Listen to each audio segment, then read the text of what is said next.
జ్యోతిషం ద్వారా ఎవరికి ఏ చదువు అబ్బుతుందో తెలుసుకోవటం సాధ్యమవుతుందా? జ్యోతిషం ద్వారా ఇంకా ఎటువంటి అంశాలను తెలుసుకోవచ్చు?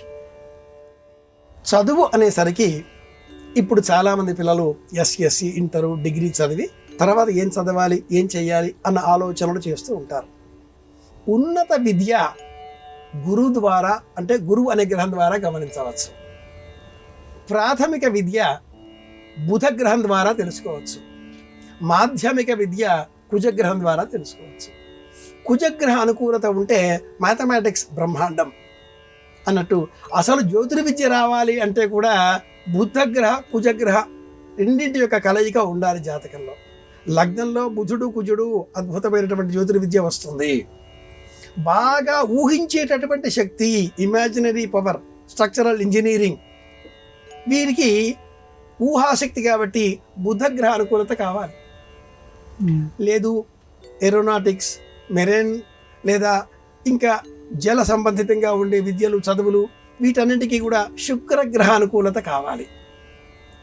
ఇనుము, సివిల్ ఇంజనీరింగు లేదా నిర్మాణాలు, వ్యాపారాలు, నిర్మాణాత్మకమైనటువంటి పనులు, వీటన్నిటికీ శనిగ్రహ అనుకూలత కావాలి.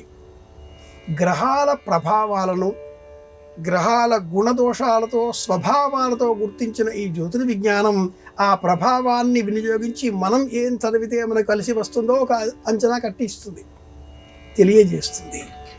లగ్నం నుంచి 2, 5, 9, 2, 4వ ఇల్లు కూడా చదువు.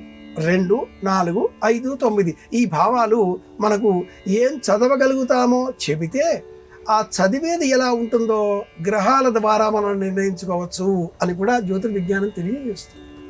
అలాగే మనకు ఉన్న అనుకూలమైన వనరులతో, అవకాశాలతో ఒక చదువు చదివినా కూడా అందులో రాణించక, లేక ఆ రంగంపై ఇష్టం లేక మరొక రంగంలో మనం అభివృద్ధి పొందవచ్చు. వైద్య విద్య అభ్యాసం చేసి రాజకీయాల్లోకి రావచ్చు.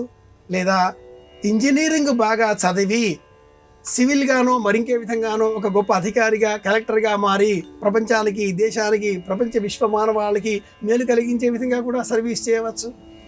ఇవన్నీ మనకు జ్యోతిర్విజ్ఞానంలో తప్పక మనం ఒక సలహా, ఒక అంచనా స్వీకరించవచ్చు. తెలియంత మాత్రాన శాస్త్రం కాకుండా పోదు.